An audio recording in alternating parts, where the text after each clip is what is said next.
ICE raids at a Hyundai plant, a chaotic U.S. Open final, and warnings about a possible alien probe. And stick around, the federal government's buildings are about to get a makeover, and the DOJ is keeping Epstein details sealed. Plus, so much more. And here's today's trivia question. Before Alcaraz and Sinner, which men's tennis rivalry was most famous for dominating Grand Slam finals in the 2000s? It's Monday, September 8th. This is the Flyover Podcast. Welcome to the Flyover Podcast, taking you above the noise for an unbiased, high-altitude view of today's headlines with daily coverage that's honest and refreshing. Let's cruise the news and land the facts.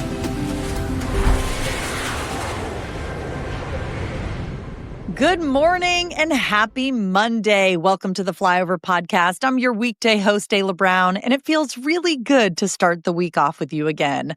My 3-year-old son and I just came back from Nashville, so if you are watching this episode, all I'm going to say is that you can try and take Nashville out of the girl, but she'll always find a fringe shirt somewhere in her closet. So come on, y'all. Let's take off with the biggest stories of the day.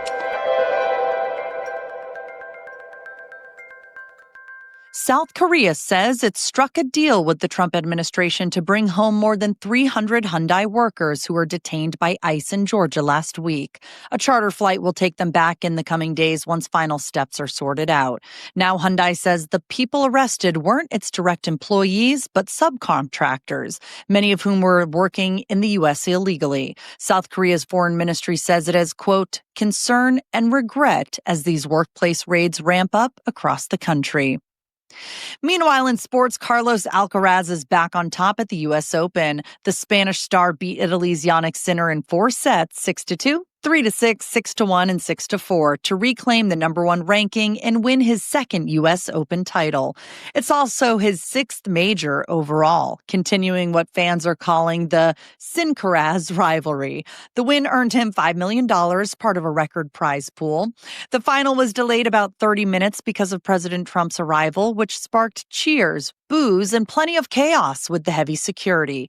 And on the women's side, Belarus's Aryna Sabalenka defended her crown Saturday by beating American Amanda Anisimova for her 2nd straight title at Flushing Meadows. And here's one for the science files. Harvard astronomer Avi Loeb and Florida Congresswoman Anna Paulina Luna, want NASA to keep a close watch on an interstellar object called 3I Atlas. They say it might even be capable of releasing mini probes that could look like UFOs when it swings by the sun on October 30th. Loeb points to its odd glow and unusual alignment as possible signs it's artificial, while most scientists still say it's just a comet. But with Washington taking notice, this rock from deep space is getting a lot more attention, and you can read about more of it in the show notes. Here are your top political headlines. We start in Boston, where Immigration and Customs Enforcement has launched Operation Patriot 2.0, a multi-week enforcement surge targeting sanctuary cities. The Justice Department is also suing Mayor Michelle Wu and the city, claiming Boston's 2014 Trust Act illegally blocks federal immigration efforts. Meanwhile, in Chicago, protesters filled the streets this weekend in response to large-scale deportation raids. President Trump even amplified the tension online, posting that, quote, Chicago about to find out why it's called the Department of War. And in the courts, the Trump administration is looking to deport Kilmar Abrego Garcia not back to his native El Salvador, but Eswatini, Africa, if a judge reopens his immigration case. The unusual move adds a new twist to a case that's already drawn national attention. Well, if you're feeling tired, sluggish, or foggy, it could be poor blood flow. Blood Flow 7 by Juvenon is scientifically designed to support healthy circulation so you feel energized, clear-headed, and vibrant again. Packed with natural ingredients like nitrosidrine, S7, and trans resveratrol, Blood Flow 7 works by boosting nitric oxide levels, a molecule that relaxes blood vessels, helping your blood flow freely to every corner of your body. That means more oxygen and nutrients to your brain, heart, muscles, and even places that need a little extra help as you age. With just one dose a day, you can reclaim your stamina, support heart health, and improve overall vitality, all without caffeine or stimulants. Try Blood Flow 7 today and feel the difference where it matters the most, inside your veins. Visit bloodflow7.com/TFO. Again, that's www.bloodflow7.com/TFO, or click the link in the show notes for all of that information. All right, everyone, here's some bonus stories just for listeners of the Flyover podcast that you're not going to find in our amazing email edition. First up, a major shift in architecture policy. President Trump signed an executive order that says all new federal buildings costing more than $50 million must use classical or traditional styles. In Washington, that means neoclassical columns and domes will be the default, while brutalist and deconstructivist styles are discouraged. Supporters say this honors the founder's vision and makes buildings feel timeless, while critics argue it limits creativity and ignores modern needs like sustainability. It's the biggest federal design change in 6 decades. Meanwhile, the Justice Department wants to keep certain Epstein details under wraps. Prosecutors are asking a judge not to release the names of 2 associates who received payouts of $100,000 and $250,000 from Jeffrey Epstein back in 2018. The payments came just days after renewed media scrutiny of his earlier plea deal, and prosecutors suspect that may have been hush money for potential witnesses. The DOJ says the names should remain sealed since the individuals haven't been charged. And finally, for literature fans, some very rare Jane Austen treasures are heading to auction. Sotheby's will sell a letter to her sister Cassandra and a first edition of Emma inscribed to fellow author Maria Edgeworth. That edition alone could fetch up to $350,000, while the letter may reach $400,000. The sale, called By a Lady, lines up with the 250th anniversary of Austen's birth and also includes a handwritten poem and multiple first editions of her novels. All right, still to come, redhead festivals in the Netherlands, Egypt's luxury project at Mount Sinai, and Air Canada's pay dispute heats up again. Plus, the poll section and trivia, all coming up. In finance today, let's start with some relief for home buyers. U.S. mortgage rates have plunged after weak jobs data fueled expectations of Federal Reserve cuts. The average 30-year fixed loan is now 6.29%, with some lenders even quoting in the high 5% range, the lowest since October of 2024. Analysts say lower borrowing costs could give the sluggish housing market a much-needed boost heading into the fall. Over in the tech world, AI firm Anthropic has agreed to pay $1.5 billion to settle a class action lawsuit from authors. They accuse the company of using pirated books to train its Claude chatbot without permission. The settlement is one of the largest ever involving AI and copyright, and it could set a precedent for how other lawsuits against tech giants play out. And speaking of AI, OpenAI is preparing to launch a jobs platform and certification program designed to connect employers with AI-skilled workers. The project, expected to roll out by mid-2026, could directly challenge Microsoft's LinkedIn. Early pilot programs are already showing high demand from companies eager to hire workers who can apply AI tools effectively in the workplace. More on that in the show notes below.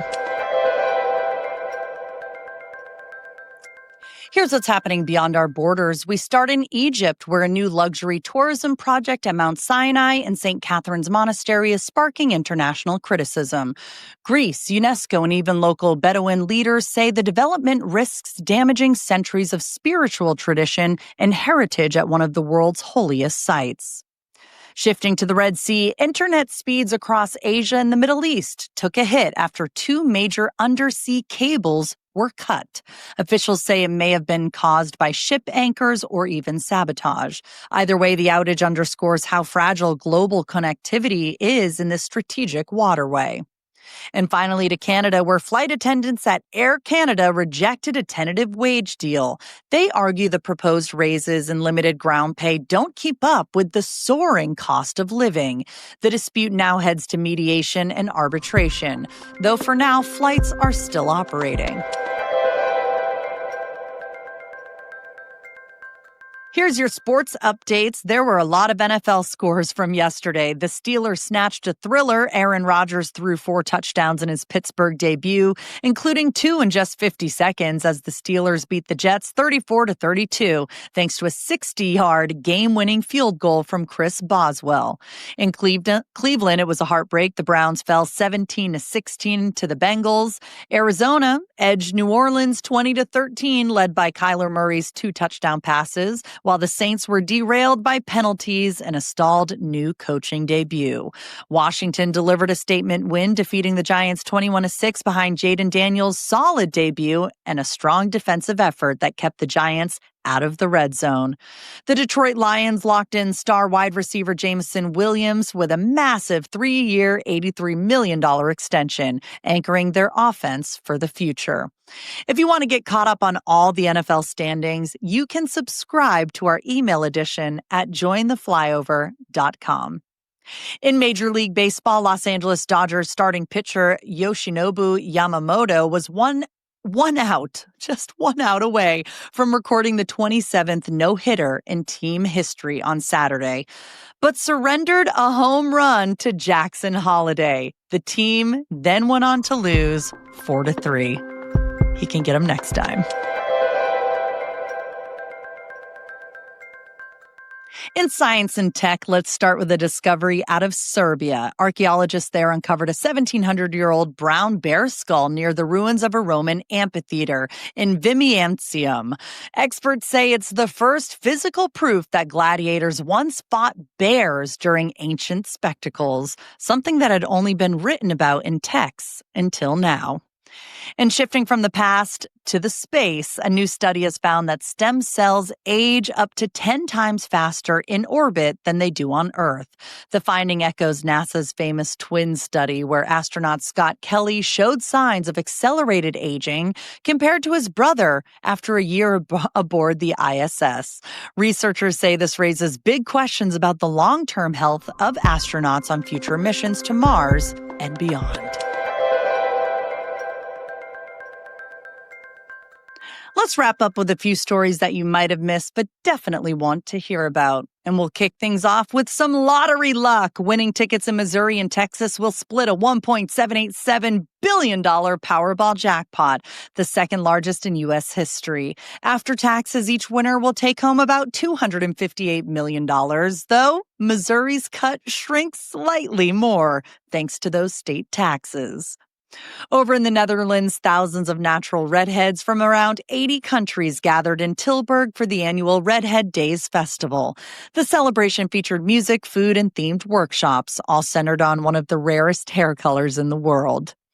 Meanwhile, in the auto world, Porsche just unveiled its fastest 911 Turbo S ever. The 2026 model is a 701 horsepower hybrid that can rocket from 0 to 60 in just 2.4 seconds. Wow.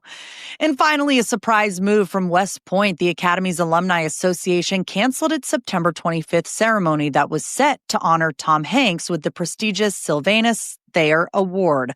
Organizers said they wanted to focus more closely on West Point's core mission, leaving many curious as to why the award was pulled so suddenly. Here's yesterday's poll question and the results. How painful is stepping on a Lego barefoot? 29% said, ouch, but survivable. 24% said you never stepped on one. 21% said feels like medieval torture.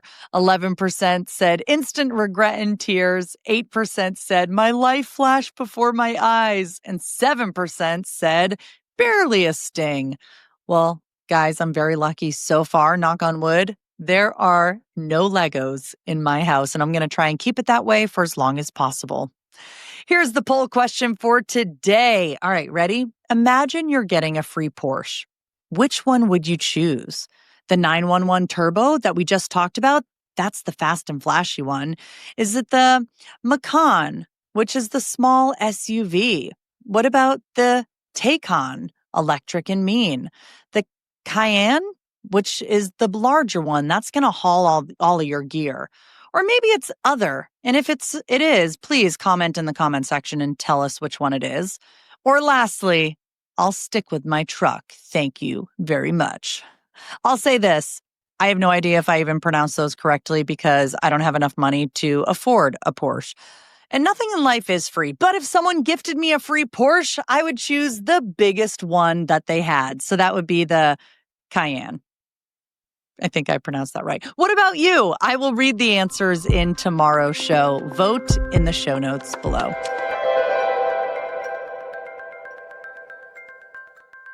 All right, are you ready for trivia? Before Alcaraz and Sinner, which men's tennis rivalry was most famous for dominating Grand Slam finals in the 2000s?